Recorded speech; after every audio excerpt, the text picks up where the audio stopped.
Shalom Chavrim, I'm Stephen Ben-Nun. You're watching Israeli News Live this morning. Of course, the title is not, the video here is not about the earthquake that happened in Hawaii, but it is as a result of an active volcano that has been erupting on one of the big islands, as they call it there.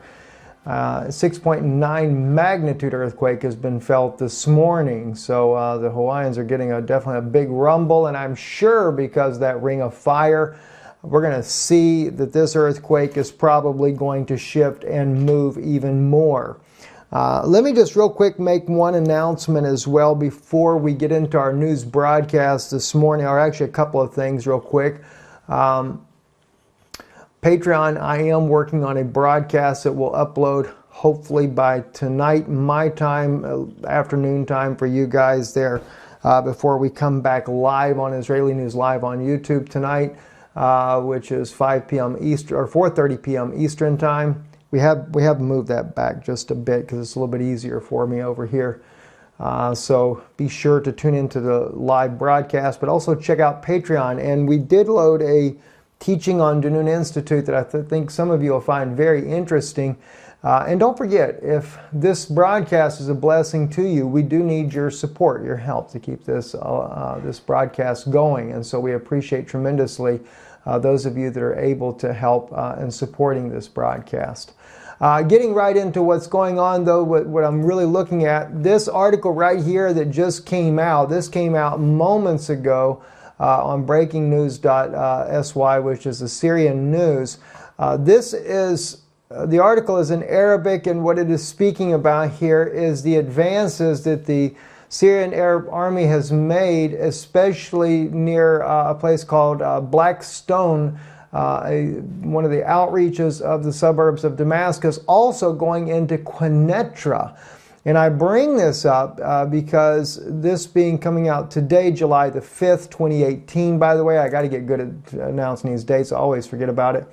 But the reason why I'm bringing this out is because when the Syrian army gets anywhere near the Israeli border, this is when we normally see Al-Qaeda and Al-Nusra lob a few mortars over into Israel to get the Israeli support to take out the Syrian military's advances.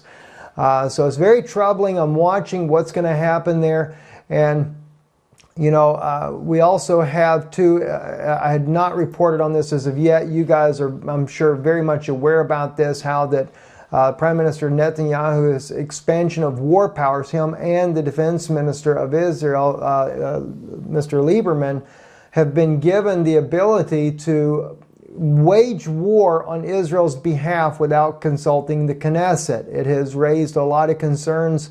Not, of course, with everybody, because the majority of the Knesset members did pass this.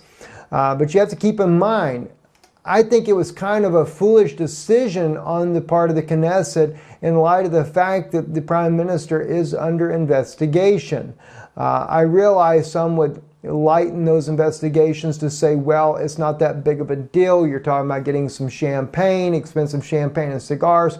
What's the big deal in that? But there's also breach of trust investigation. We're dealing because of the Bezic situation. And again, though, I always like to point out that the Pope of Rome has done the same thing the Prime Minister has done. I don't know what he paid off Google, but he definitely has got Google on his side and suppressing anything negative about the Catholic Church.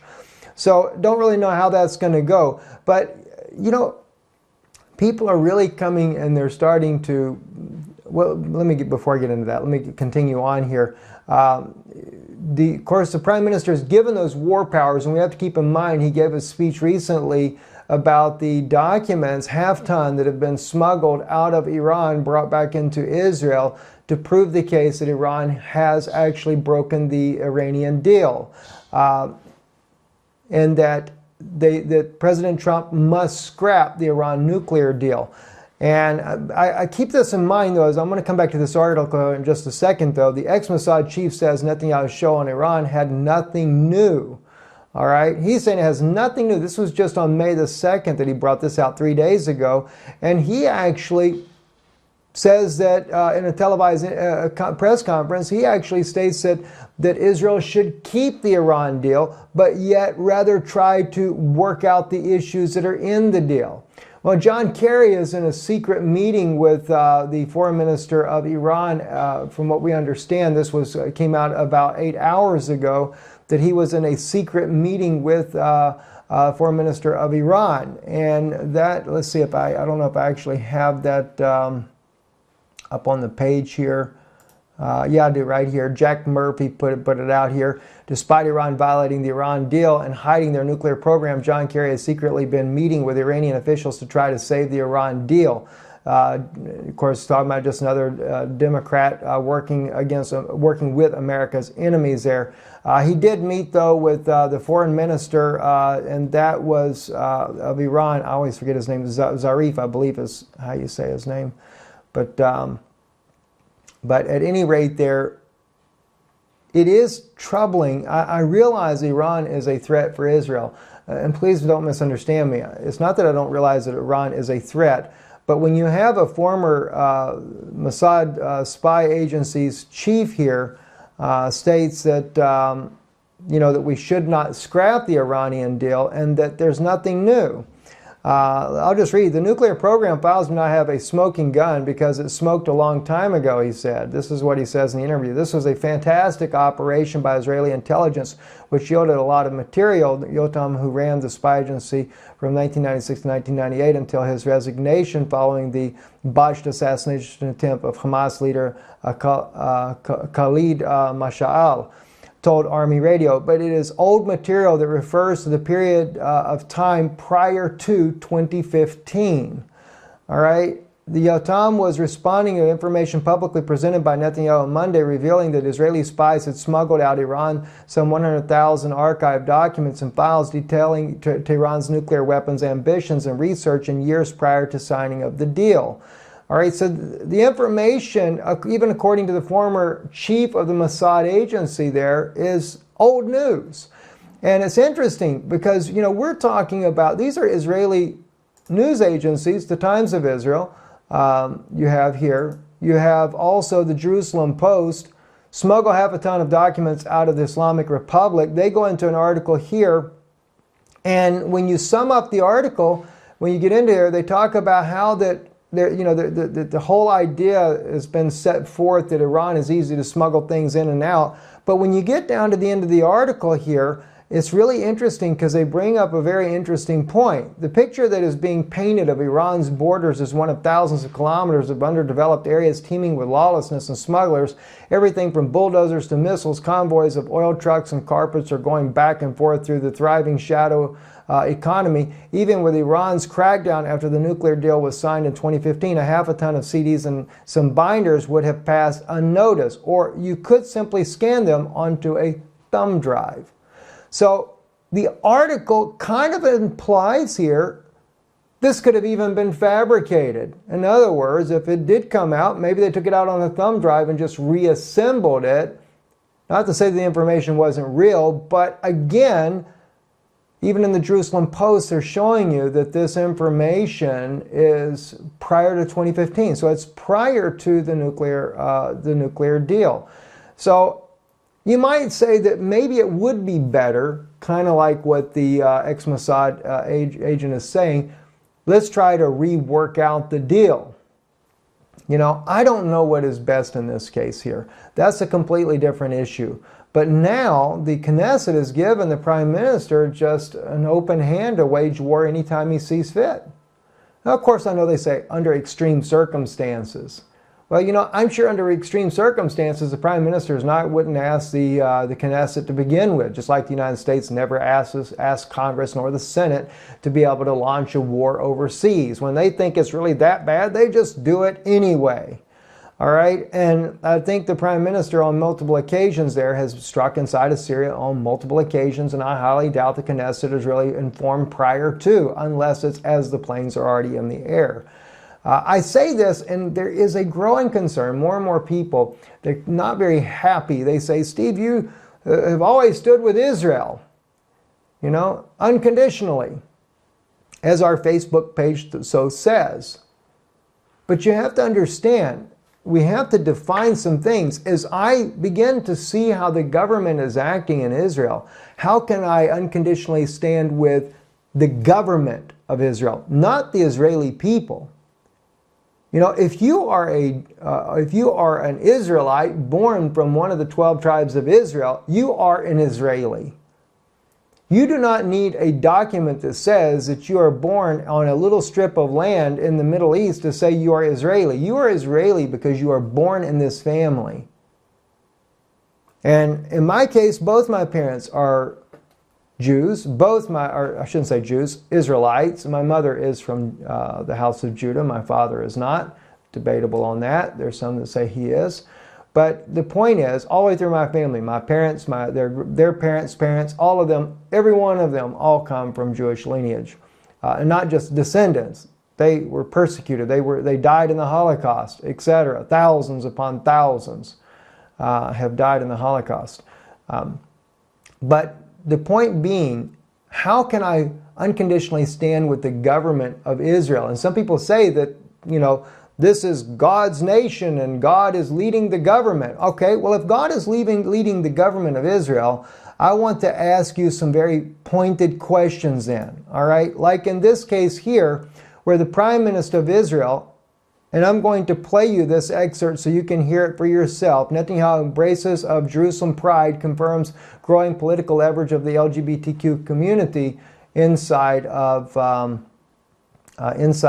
Israel.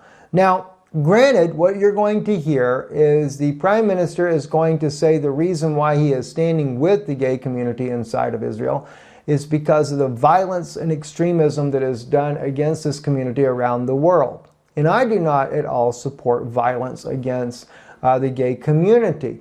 You know, that's their choice that they have chosen. All right? I don't agree with it, and I'm not going to say I respect it either. It's not something to me that is correct or should be done.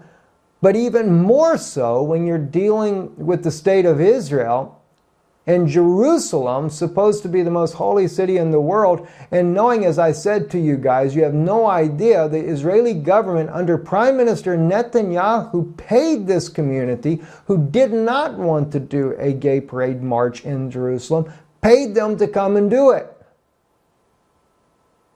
This is a New World Order agenda, and I'm supposed to stand with Israel unconditionally as far as the government? No, I stand with the Israeli people unconditionally, that they will see the coming of the Mashiach and that someone will have the nerve to say the truth and not just sit there and be a bunch of little pansies and stand right behind the government as it does everything in the world that is contrary to the Word of God. And this is not just the only case, but I'm going to play a portion of this for you and then let you listen to some more.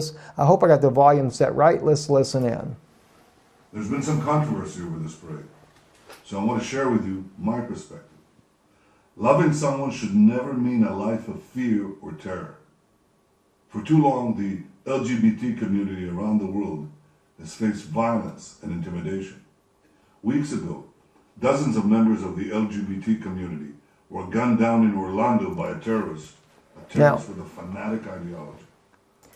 He's going to go the entire time into the evils that they have done. He will talk about how Iran hangs them from cranes publicly. And I'm in an agreement with the Prime Minister on these acts are completely wrong.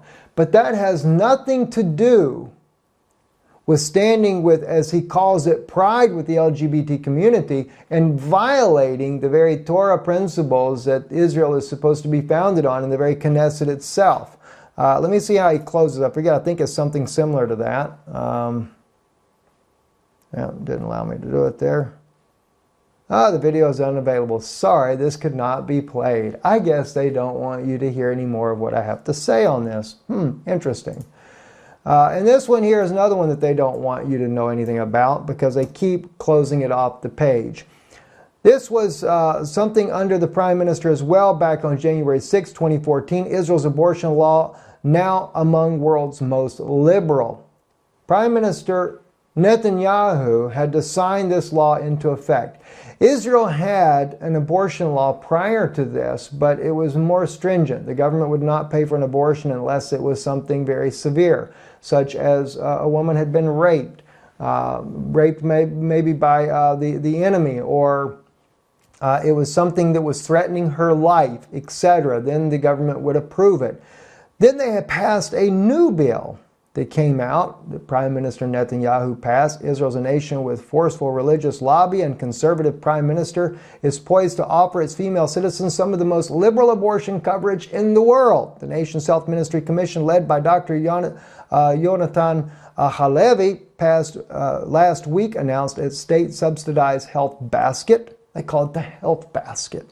The package of medications and services that all Israeli citizens are entitled to under the national health care system. It was approved by the cabinet on Sunday. The health basket is analyzed and amended on an annual basis, and among the many additional treatments to be offered to Israelis in 2014 are free of charge abortions for women ages 20 to 33. And according to the new law, it doesn't matter what the reason is, anything. I think we'll just do it today because I don't like kids. But you know what's interesting? It's kind of like America. America is a hypocritical nation as well, because we have an abortion law, and I realize that President Trump has been talking about trying to do away with it, although he just refunded Planned Parenthood again. And there is a girl that wrote a book on this that used to work for Planned Parenthood that's going to be coming on to Israeli News Live. We reached out to her. She's agreed to do so. We just got to get back with her to get this all confirmed up. But in America, we say that you cannot abort the child, but yet let a child be born and the mother smother the child and she goes to prison for murder. Well, you know, in a way, that's the right kind of law to have. But yet the doctor, because he makes money in multi-billion-dollar industry in America, because he's making money doing it and serving a great multi-million-dollar industry, he can take and smother out the lives of as many kids as he wants, and nobody dare say a word. That's legal. And you can go ahead and do it up until I don't know telling what trimester they go to nowadays, but that's just how ungodly. And listen, when I say this, I realize there are women that are listening here today that have gone through this, that have a lot of regrets, and my heart is with you. I'm not here to condemn you for what has happened to you in your life in the past, or maybe you're even facing this situation now. I just really ask those that may be facing it, prayerfully consider your actions. I know that it has become legal, but it is, you have to understand, this is a biblical prophecy playing out once again in today's society. And in Israel, what's interesting to me of all places, Israel allowing this, knowing that you had, pardon me, knowing that we had laws, or excuse me, we had in biblical history murder of children, trying to snuff out the anointed of God.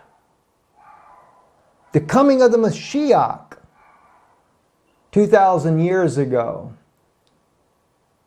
the king or the governor of Israel, of the land there, the Roman governor that they put in there, he was out trying to murder all the children.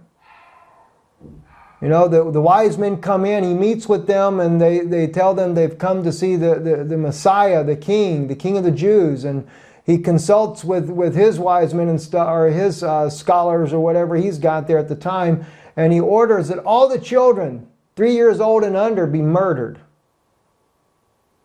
Well, you know, nowadays they have abortion to do it. Oh, forget the child even being born. You know, that's a little bit too sinister. It's too obvious in today's modern society. But what about the unborn child? Kill them instead. You know, and it's not just limited to Israel or the United States. It's just, look at India. If you're a woman being born in India, snuff out the woman. Keep the boys alive. What an ungodly, filthy idea. To think that one life is better than the other. You know, all life is important. And we have no right to choose what child lives or dies, even when it's not being born. Not been born as of yet. And I know the lady that we are going to have on Israeli News Live, she speaks about what changed her. She was actually very pro-abortion at one time. And when she had to assist in one, she saw that when the doctor was going in and watching it on the ultrasound, she could see the child trying to get away from the doctor. It knew that it was being attacked. That's troubling. But again, for those sisters that have ever gone through this, that are suffering, my prayers are for you. I have compassion on people regardless of, because it doesn't matter what we've done in life. God is a merciful God, and He will forgive. And there are a lot of people suffering with this. And I realize it's a little bit off on a new subject there, but the reason I bring this out is because when we say we stand with Israel, and then you don't examine the things that your prime minister is doing, and then you think that everything that the Israeli government does is of God, and then you look at these things, it's obvious that not everything that Israeli government does is of God. It's not. It can't be. All right? I mean, think of Micah's prophecy. Is there no king in thee? He's going to drag you into war. He will. Prime Minister Netanyahu will take you to war.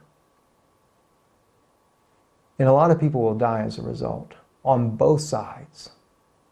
Innocent people will die by the tens of thousands. And God says that everyone in Israel the men will have their hands on their hips like a woman in travail for fear.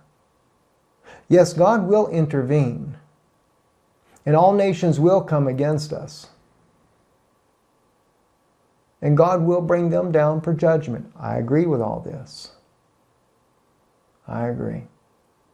But as Siman Tov said, Netanyahu will cause them to come with his own actions. Also, I want to share with you, this is very important here. This interview, I watched this interview myself. This lady here is from Afrin. They were going back to Afrin, and a very horrible thing happened to this woman. One of the Turkish military guys that were there fighting for Erdogan tried to take this woman to be his wife forcibly. Another man steps in to her aid. Did not even really know her, just simply said, "I'm her husband. Why are you trying to take her?" They allowed her to go. It reminds me of the story of Abraham. Remember when Abraham said to tell them, "You're my sister and not my wife, else they'll kill me for your sake"? Well, this young man here, he had more courage than what Abraham had at that time. He stood up for this woman. Said, "That's my wife. You cannot take her." Erdogan's soldier took that man and beheaded him. Is this what we stand for? When the President of the United States stands behind Erdogan and his fight inside of Syria? Same thing with Russia. Mr. Putin, is this what you stand for? You stand behind Erdogan's thugs? Because Erdogan is the one that allows them. In fact, by the way, speaking of Erdogan, the very man that was running for president against him, he's put in prison. No charges, no nothing. He's in prison so that he can't conduct his campaign against Erdogan. Too many Kurds living in Turkey, right? Listen to this right here. They said who wants to come can come. Talking about how they could go back to Afrin, and I'll move it forward to there. It says the people who came to the street, they seized men and also girls. One of them came to me and asked, "Are you married?" I said, "I am not married." Then he said, "Good, as you come with me. You will be my wife." When he said this, I was very afraid. This is why I rescued me, because he said, where do you want to bring my wife? You can't do this. Then they took him away. Then I managed to come back to my grandma's place. Before they could get me, the FSA beheaded the young man. Now, I want you to listen this is one point I wanted to bring up as well, and this is the reason why I brought this out. It's not just Turkey. The FSA, Free Syrian Army, the very men that is being trained by the United States, even as we speak, and that are fighting on behalf of the United States against the Assad government. He beheaded this young man that stood up for this woman to protect her. And this is what we're supposed to be supporting in the Middle East. This is the war that we're supposed to be supporting against Assad. And don't say, oh, he gassed his people. No, he did not. It's these type of thugs, these ruthless people. In fact, you know, under the President Assad, Israel did not have an enemy, but yet a man back in 2011 trying to make peace with Israel and even willing to give up the quest for the Golan just to get peace with Israel. But something just didn't go their way. Not Syria's way, but Israel's way, because there was this big gas deal and Assad didn't agree to it.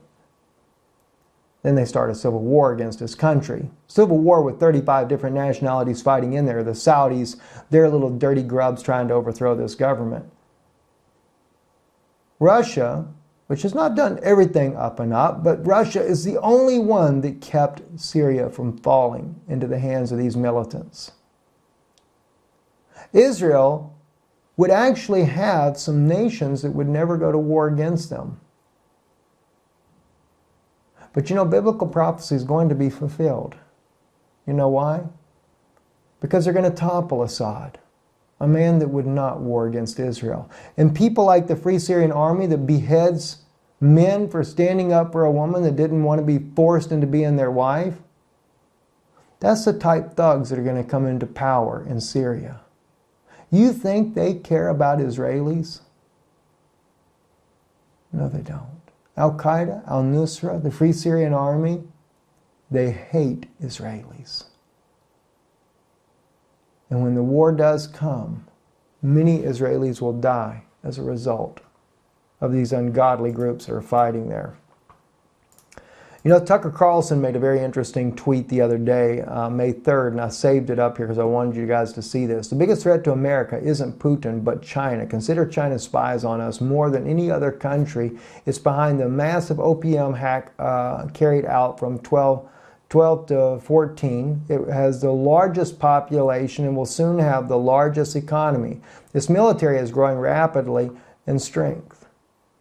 You know, the threat that we're facing also, like in this case here, a Chicago imam calls on women not to be led astray by Western notions of equality. I listened to the speech the guy gives there. Memory Television actually published his speech.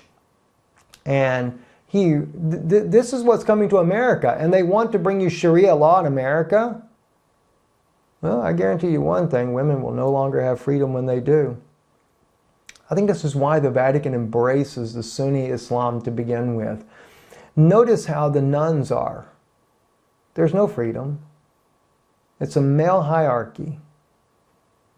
And it's exactly what they're wanting to do in the Western civilizations. That's why they're flooding Europe with Muslims. This is why they're doing it with the United States. And as the economy in America is getting ready to implode, they're making plans. You know, I have a source. I can't divulge what the source is, but in the housing market in America, a very close source that I have said that it's about to bust again. There's a huge bubble in the housing market. And this time when it burst, the whole house purchasing in America will come to a close. Wherever you are, you'll be stuck there. That's because the economy is about to collapse. I say this because U.S. economists warned Trump against dragging country into the next Great Depression. Since January, the U.S. has raised important tariffs on a range of foreign goods, inviting strong criticism from EU and China, which have threatened to take retaliatory measures. In an open letter to President Donald Trump, a group of leading U.S. economists, among them Nobel laureates, has warned him about negative consequences of his protectionist policy.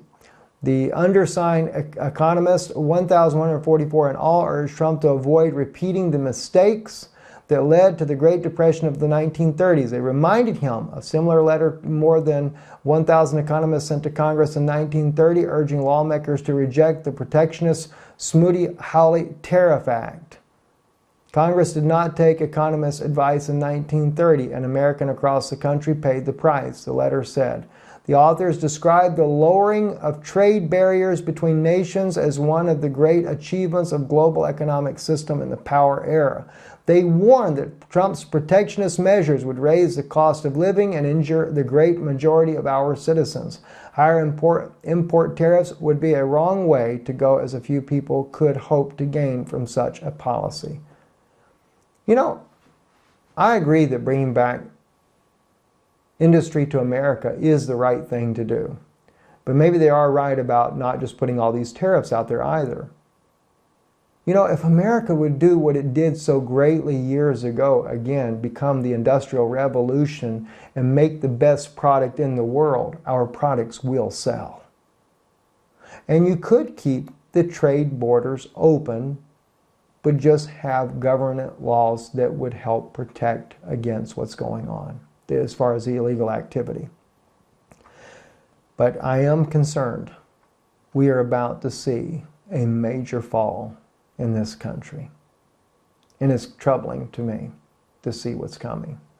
That's all for today on our broadcast here. We'll see you later tonight live on YouTube, live this evening on our live broadcast. We'll try to run that as well on Israeli News live stream, Roku TV. So join us, 10:30 p.m. Eastern Czech time, Czech Prague that is, 11:30 p.m. Jerusalem time, 4:30 p.m. Eastern time in the United States. Shalom and blessings to you.